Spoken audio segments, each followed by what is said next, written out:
be like, oh, it's early. I think these are like areas that needs to be looked at and be like, look, man, if y'all can't figure it out in the next 2 or 3 weeks, man, y'all are not going to be in contention. So our biggest thing is that. But Joel, I mean, dude, to get in the conversation of elite, he's got to be able to get to the finals, maybe even win one. People are going to hold it over him for a while. And I think maybe adding James Harden, the thought behind this is when we get deeper into the playoffs, if one of these guys fall, we need somebody else that can come up and step up. This might be the player that they thought they were getting when they drafted Andrew Wiggins, and I feel like now that they got that, they should just hold on to. I like that. They have, Yes, hey, I might send a game like a free throw. I love when she talking the lingo. Wanna fuck on the freako. She said she bringing the Tito's. We hacking the game like a Chico. I'm a monster, it's time for the beast mode. Cracking your skulls, I Debo. Straight to the strip, I singles. They peeping straight through the peephole. You a lame, you a dork, a bimbo. Oh yes, sir. Oh yes, sir. It's your boy Twan. We back with another episode of the OffTopic podcast. This is episode 5. I would like to introduce my guest for this episode. First off, I'll introduce my brother Bray. You can say what's up if you want. I also got my homeboy Mike. And if you guys have been watching my homeboy Pero, he's been through the last few episodes. But Pero, if you want to say what's good. Here. All right. So today for this episode, I just wanted to knock out a few things that's been going on in the league right now. But I just wanted to start off with some of the biggest news right now. I wanted to ask you guys a question. The question being that should Tyrese Maxey be considered for All-Star selection? I know that we had Tyrese Maxey drop a 50 bomb. I'm just going to throw my 2 cents out there real fast, and I'll let you guys get on it as well. But the fact that I think Tyrese Maxey just dropped a 50 bomb, I think 76ers should be looking at this guy as somebody that they need to start piecing around with him. To include with Joel, you need to include Tyrese Maxey as well. And I think they said it best, in the media, with them getting rid of James Harden, they said it was addition by subtraction. And it seems like as soon as James Harden left, it seems like Tyrese Maxey filled that, the role that he's always was, prepped to play for the Sixers. But I think the 50 bomb is a good sign that the Sixers are off on the right foot. I do think that Tyrese Maxey should be considered for All-Star selection, though, just because not only the 50 bomb, but the fact that if he's able to put up a performance like that for Philly, why is he not able to be talked about when, we talk about Jason Tatum, the Donovan Mitchells, Trae Youngs, Tyrese Maxey need to be in that question as well. So I'm going to go ahead and throw this one to Mike first because I know your team is 76ers, but should Tyrese Maxey be considered for All-Star selection? Absolutely. First, I'll say I'm honored to be on the podcast, first time. Yes, I remember us first talking about OffTopic, thinking about the name. So I'm honored, man. It's been great. Yes, even though all 4 of us now, we live away from each other. So this is awesome. But, Philly bias aside, I will always say I'm biased with Philly. So that needs to be known. But I agree. Tyrese Maxey, he's going to be an all-star. He's not going to be a reserve. Well, I wouldn't say maybe on the starter list, but he's definitely not going to be a reserve. My prediction, I think he's on there. You mentioned the 50 piece, and that was huge. But to be fair, not even the biggest part. Read off some stats: 28.6 he's averaging, 5 rebounds, 7.2 assists, 1 block, 1 steal a game. The defense not being talked about. He has 2 chase down blocks in the fourth quarter of 2 big wins. So I think he's made a huge step. And honestly, a lot of that I think is because of Nick Nurse. I've been so impressed. Second half adjustments. Doc Rivers used to just stick to the game plan no matter what. We actually know how to play offense against the zone. That was big because Milwaukee and Boston play a lot of zone, and it would screw us in the playoffs. So I'm excited. I think as of right now, he's a shoo-in. Obviously, no, God forbid something happens. I think right now he's at the top of the list for guards. Another thing, first guard to score 50 for Philly since Allen Iverson in 2005. I think it was against the Atlanta Hawks. Yeah, 2005. I think it was the Hawks. But just it's huge right now. The players that Philly has in all their sports has been amazing for me. Again, with the bias. But another thing, shooting 50%. So he's shooting more and playing more minutes, but his efficiency has actually gone up, which is a huge thing too. 50.5, 43 from the 3-point line, which is crazy. and he's only averaging 1.1 turnovers a game. So I've been super impressed. I'm glad that we didn't trade him. I know Brooklyn wanted him. They wanted to give us the house for him, other teams too, but he's the center block. Joel just called him the franchise. So, That's and another respect. thing, That's we so could much talk about respect Harden too. later. Yeah. Yeah.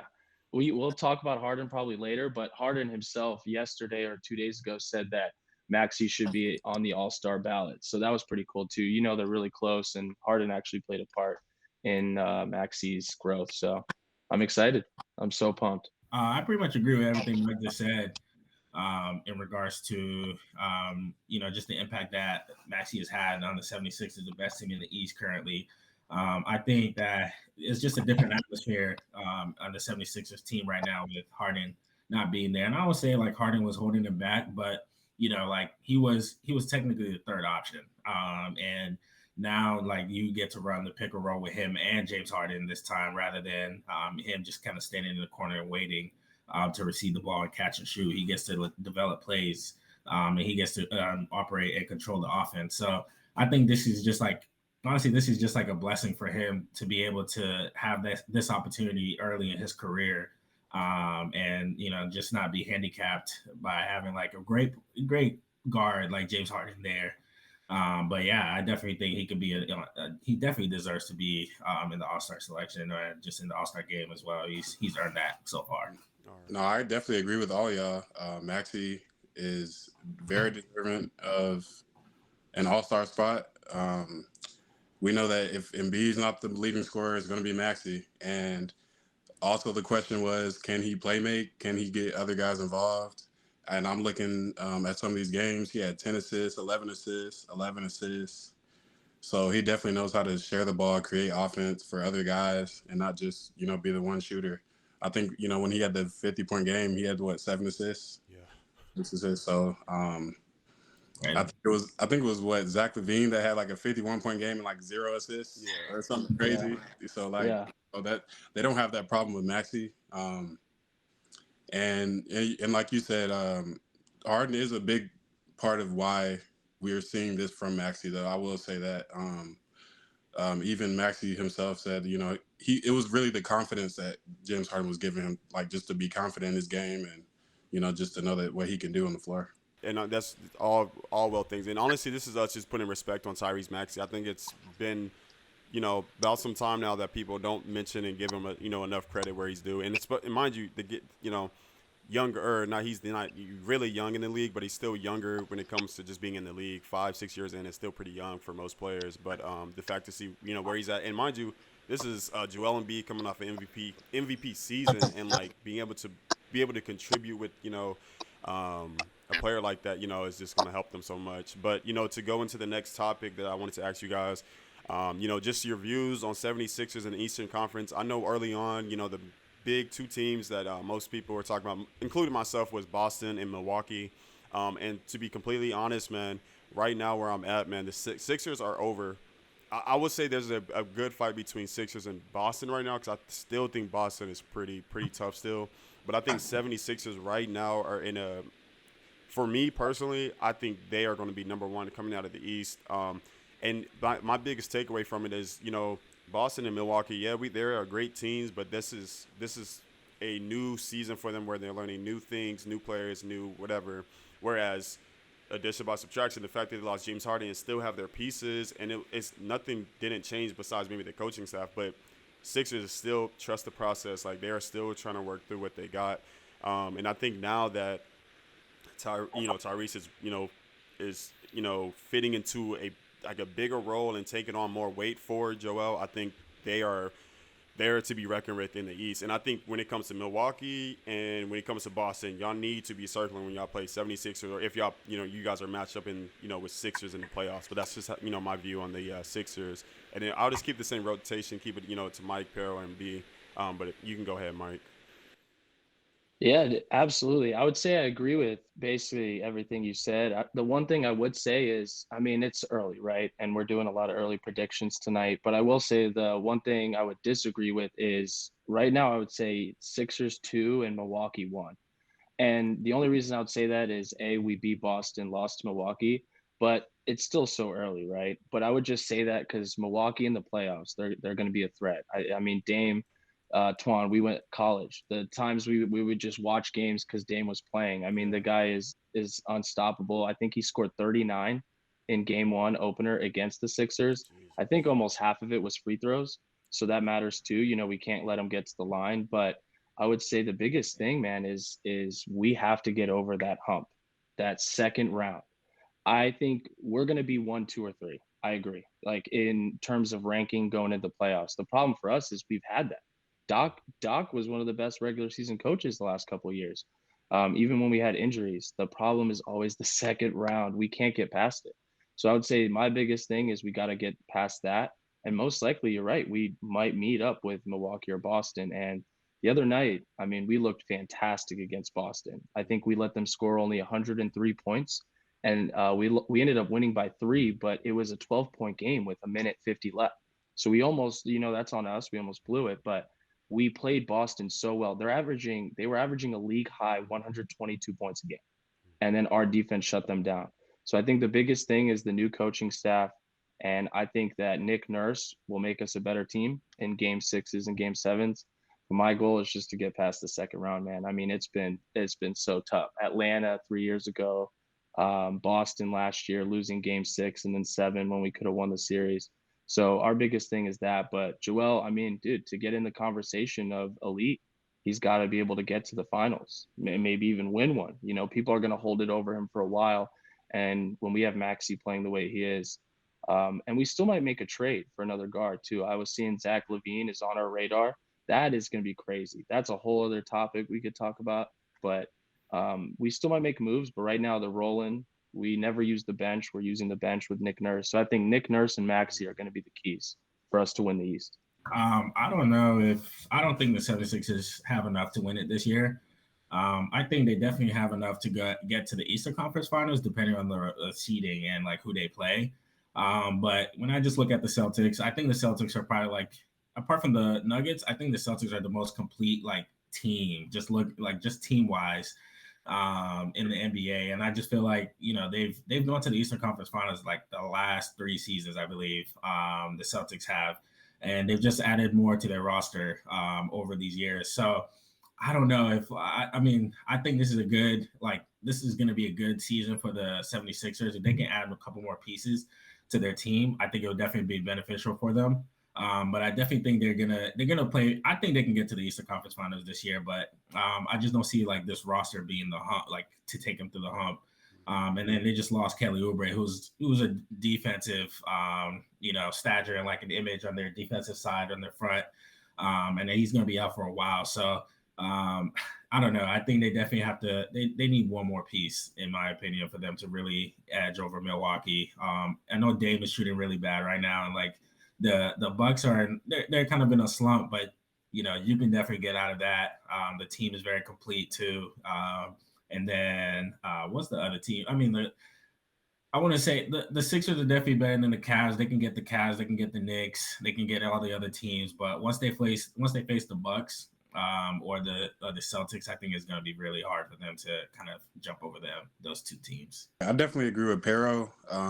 I think it's looking like Boston is really the more complete team, only in the fact that like your starting point guard Drew Holiday isn't even your like number 1 or 2 option, and that really says something. Like he's more defensive minded and everything. So, and then really might not even be 3rd option because now you have Porzingis. So, and the way that he's shooting it, like from as deep as he's shooting it, like it is kind of crazy. Like that they added that.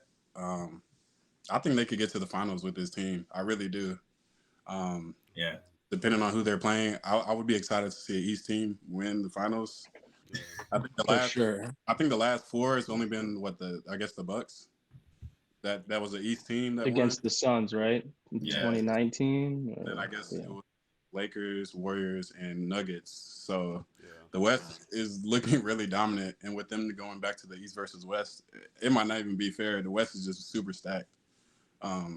But just to get back to the standings, I mean, I might not even see the Bucks making top 3 by the end of the year. You got the Pacers at 3rd, which like they have to be talked about now. Like Halliburton is just not just the next, all-star, whatever. Like, this dude's serious. Like, the way he passes the ball and everything, like, he can really move the ball around. He can play make. And then you have the Heat at fourth. They don't really take, the regular seasons too serious all the time and stuff like that. But, they're always a threat.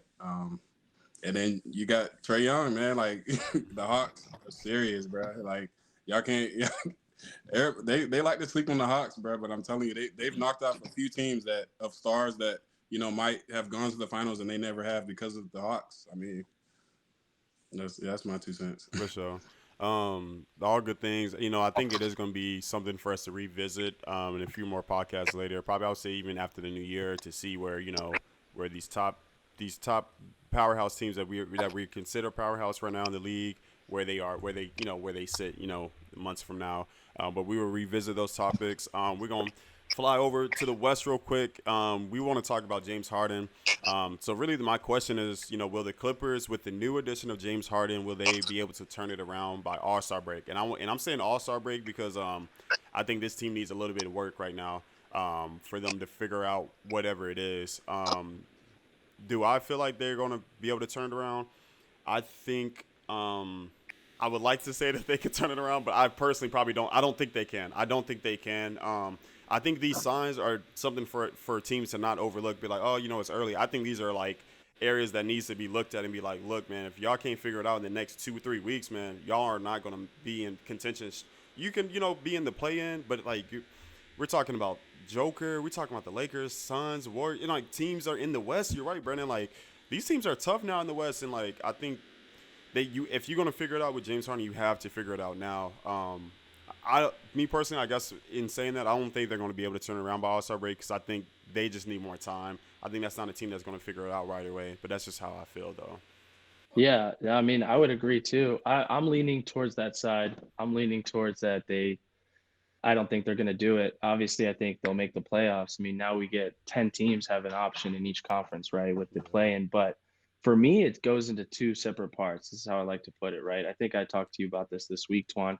It's 2 separate parts. First, it's the most important guys. It's PG and Kawhi. But for them, it's being healthy. I'm not really worried about if they're on the court. It's for them being healthy. I mean, last year, Kawhi did so many injury management games, and then right before playoffs hurt, didn't play a single game. They lose. Like, so those 2 need to be healthy. And then the second part for me is the Russell and Harden have to be beneficiaries. They cannot be like selfish. And this is very opinionated. Again, no stats by this, but it's just selfishness. I think if they can really buy into Ty Lue and just really help out Kawhi. I mean, the other game I saw the other day, Russell was, he took like 3 straight shots in a row. And I get that's how it goes. And NBA is so different, right? It's so ball dominant and one-on-ones, and that's why we love it. But they have to feed those 2 guys, and they have to revolve around them and stay healthy. I mean, tonight we'll see what happens, but Harden, 4 games with the Clippers, 0-4. When he's on the court, negative 28-point differential. That is terrible. And to be fair, when the Sixers traded for him, he struggled in the beginning too. So it's really early. It's 4 games. Tonight's the 5th one. But Harden is tough, man. I mean, there was times I loved him in Philly, and there was times where I was like, dude, we need to move on, right? So I would say those 2 parts, those 4 guys, I mean, to your point, Twan, they have the pieces, but they're really going to have to work together and stay healthy. So that's my opinionated, right? Man, when I first saw that trade, I was like, this is the stupid. Actually, no, at first I was a little bit like, wow, they really have all these players on the same team. That's crazy. 5 years ago, if you told me these four players would be on the same team, I would probably stop watching the NBA. Yeah. And it's like, but now when I see them play, it just doesn't make sense to me because it's James Harden needs the ball in his hands to be successful. Kawhi Leonard needs the ball in his hands as Kawhi Leonard is the main guy on the team. Paul George is the second guy on the team. And now you bring Russell Westbrook last year, who orchestrates, and his thing is bringing the ball down the court, setting people up. And it can work when you have somebody that can do that, and you also have 2 ball dominant scorers. But then when you bring in a 4th one, who's a ball dominant guy, and you can't put James Harden in the corner and just tell him, like, just go stand in the corner and play. I don't know if it's gonna work. I think they will make the playoffs. Probably in that like 6th to 8th seed. I think they'll stay around. But where I see this actually working for them is what Mikey just said with injuries. Last year, the Clippers were so. I think the Clippers could have probably made it to the conference finals if Kawhi Leonard was healthy and Paul George was healthy. They're like those two guys are really good. And I think maybe adding James Harden, the thought behind this is when we get deeper into the playoffs, if one of these guys fall, we need somebody else that can come up and step up. And once Mikey said something about the injuries, I was thinking, I was like, wow, like maybe we've seen throughout these years, one of them always gets hurt later in the season. So this could definitely probably benefit them later in the season when I don't want to say when, but I hope they can get it together and work out the chemistry with all of them. But I think if it's one of the things where one of them just is missing games, like I think it will actually really benefit them in the end in that way. Dang, I guess I never really thought about it like that because that is gonna matter later.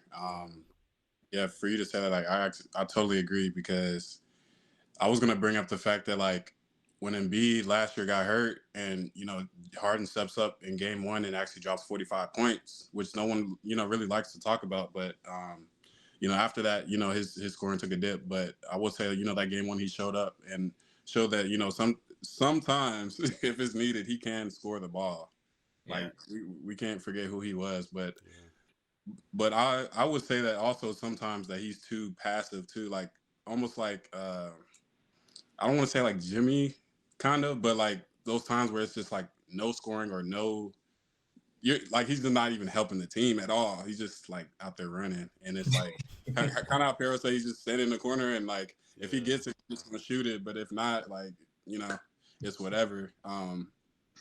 I mean, I don't know. I'm looking at their schedule right now, and so they won the first game by like 12 against Portland, and then came back the next game. They only lost by 2, and then went on a 2-game winning streak. And this is before Harden, so it's just kind of tough, man. It was so good to see the Clippers actually doing good, actually looking like they were serious again. Because this might have been like the first time since they've been there that we actually like, oh man, they might or whatever, but that might be dead now, man. Like that really. Yeah. But I'm just gonna go ahead and go to the next topic, which is gonna be. The question is how good is Anthony Edwards? I had mentioned Aparo. I probably have mentioned to all of you guys. I said this. Accolades aside, Anthony Edwards is probably he is molded to be very similar to Michael Jordan. Accolades aside, no rings, no nothing. When we talk about game, when we talk about drive, when we talk about just you know how it is. We all play basketball. Like we know what it's like to get on the court and your mindset, have you approach the game on and off the court. Everything to me seems very similar to young Michael Jordan, how he plays the game. I think Anthony Edwards is right now. I think he should probably be talked about in top 10. And I'm not saying a high top 5, but within like pushing that 10, 11, 12 range, just because I just think he's that good. I think he's a lot. He has performed better than most superstars right now, and a lot of superstars are struggling right now. And I think that it needs to be talked about. And I said early in this season of this the NBA this OffTopic podcast, I was saying that Anthony Edwards after this summer with Team USA, I don't know what it was after this summer, but it's something changed in him that I think that whatever happened with Steve Kerr and everybody in Team USA, whatever it did has motivated him to another. He took his game to the next level, and I think he's looking for all-stars as well. He's looking for awards and accolades and stuff. Because I think he's finding himself now. But I think he's an amazing player. But that's just how I feel about Ant right now. Yeah, for sure. I mean, dude, I would agree. I don't know about top 10 yet. We might have to debate that, but I mean, dude, he's just electric to watch, man. It's his 4th year in the league. I think he averaged 24.2 last year. It's gone up every year, and then this year he's at 28.5 or 0.2 now. So I mean, obviously it's early again, but the trajectory is there, man, and he's taken over as that guy for Minnesota, and they need him to, right? I mean, they took a risk on Gobert, gave 4 first-round picks for Gobert, which I still feel like is ridiculous, but you got two of these big centers, power forwards, and he really he's the reason if they can win two playoff series, right? So I'm excited. I love watching them. I love that Draymond and Anthony Edwards the other night. I love that, that trash talking and it turned Edwards up. So I'm a fan. I would say I don't know how good he's going to be, but some of the Michael Jordan comparisons, I do see what you're talking about, right? And it is really early, but Yeah. we'll see. I'm excited to watch him. I'm wondering too is I would love to see him go somewhere else too. I mean, Timberwolves aren't a terrible team, but how cool would it be if he was, I can't even think of the team, but maybe the Sixers, I was just about to Philadelphia. say, if he was I'm the just kidding. Sixers, bro, like, Dude, him and Maxey and Joel, it would be amazing, right? But a man can only dream, right? yeah. Yeah. Oh man, I see the mindset wise play style. I could definitely see that comparison. Like Mikey said, top 10, it is a little bit debatable. But he's definitely, I think we have to see how this year plays out. He's definitely making a case for himself. And you can't deny that for sure. He's definitely making the case to even be the franchise player for the Timberwolves. And obviously, we used to look at it as Cat, but we're seeing the development of Anthony Edwards. It looks like what's the word I'm thinking? It just looks like his limit or just like his potential is so much higher than Cat's right now. And he just every single year is getting better. He's getting better. So it's definitely like it's exciting to see. I think he's definitely going to be one of those players that you look at as like the face of the league. The way he's playing, and honestly, like if he was just on a better team, we would probably put him in the top 10 if we're being honest. But it's just because the Timberwolves haven't really had any like great success the past couple of years that that kind of plays a role. The same thing with, they did put Shea. The ESPN did put Shea in the top 10, but Shea did average 30. But Yeah. I was gonna say maybe that was a real hot take, and but that's the fact that if the fact that it's arguable is the fact is to to put respect on Ant, like, bro, like that's how good you're hooping, bro. Like you have to consider, he's in the bro, conversation. Like, he's in conversation, and Yeah, I he's was in the gonna bring up conversation. Shaw too, Alexander. I was like, no disrespect to no other superstars out there that were on the top 10. Like some of them rightfully should be there. Most of them should be top 10, and that's what I'm like. He is pushing that. He's pushing that break of 10. Like he's pushing it now. He definitely is. And I think LeBron will probably drop off by next year. I mean, dude, he's 52. Like it's okay if you're not in the top 10. But I think it's definitely a spot open. I think those other players that are there deserve to be in the top 10. Yeah. But there's definitely going to be a spot next year if they take LeBron off. It's not a big deal. Like he's earned his respect already. We just need Bronny to get in the league, and then LeBron will be the final send off. That's all we need. Yeah, literally. Peril took one of my words I was going to use, but this is what I think of when I think of a franchise player for real. Like it would be cool if he could, like you said, it would be cool if he was on another team, but it would be even cooler, I think, if he could just stay on the Timberwolves and we see him actually elevate the franchise and take them places they've kind of never been. And I was low-key thinking like this might be the player that they thought, like, not even a knock on, bro, but this might be the player that they thought they were getting when they drafted Andrew Wiggins.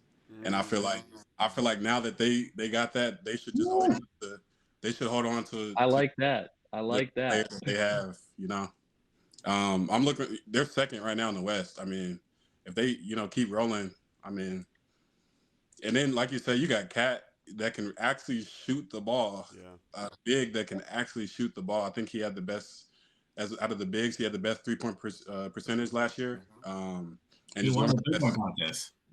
Oh, I honestly forgot about that. For real. No, I actually forgot about that. So yeah, like, and then you got Gobert, two-time defensive player of the year. Dude's like 7-1. You're definitely not getting nothing easy in the paint, as far as when you play them. So, and then you got Anthony Edwards guarding perimeter. He's a dog. I mean, bro, it looks a little scary as far as like if they can actually hold it and make it work. It'll be cool to watch for sure. And that's I think that Ant's gonna be one of those exciting players that even when we get older, man, it's gonna be looking back like, wow, man, like we know like we knew this was coming. Like we just like the whole league, man. The league is on notice now. Like the league is on notice, so y'all gotta stop ignoring these young guys, man. Tyrese, and like y'all gotta stop. Y'all need to start putting respect on them. And then it's just like the altercations and stuff. It's just like, man, these vets are not. They are just cannot accept the fact that these kids are close to being better than them. Like they're pretty much better than y'all. Like y'all just have vet status. But so we'll see. We'll definitely see what happens with the race with Wemby and Chet. I know what Peril was saying. This race is probably, or no, I'm sorry, not Peril, but Brandon was saying, this is probably a rookie race we haven't seen this close in a little while. So it is going to be exciting to see how it turns out between Wembanyama and Chet Holmgren. But yeah, this was just the the topic I wanted to talk about for this episode 5. I do appreciate my guests, Bray, Mike, and Peril, for joining for this episode. I definitely will have them back on the show. We still got a whole NBA season. Mind you, this is still, we're barely 10 games in, like not barely, I don't think we're even officially a month yet into the NBA yet. So it's still Early. pretty early. But until then, we'll definitely keep everybody updated. And then, for those that are watching too, my next episode video is going to be with my family for Thanksgiving. So you guys stay tuned for that. That's going to be pretty fun. But other than that, man, appreciate y'all for tuning in. You guys like, subscribe, follow. We're definitely going to put out more content for you guys. But other than that, man, we'll see y'all on the next one. Peace out. Peace out. Thanks for having us, Twan.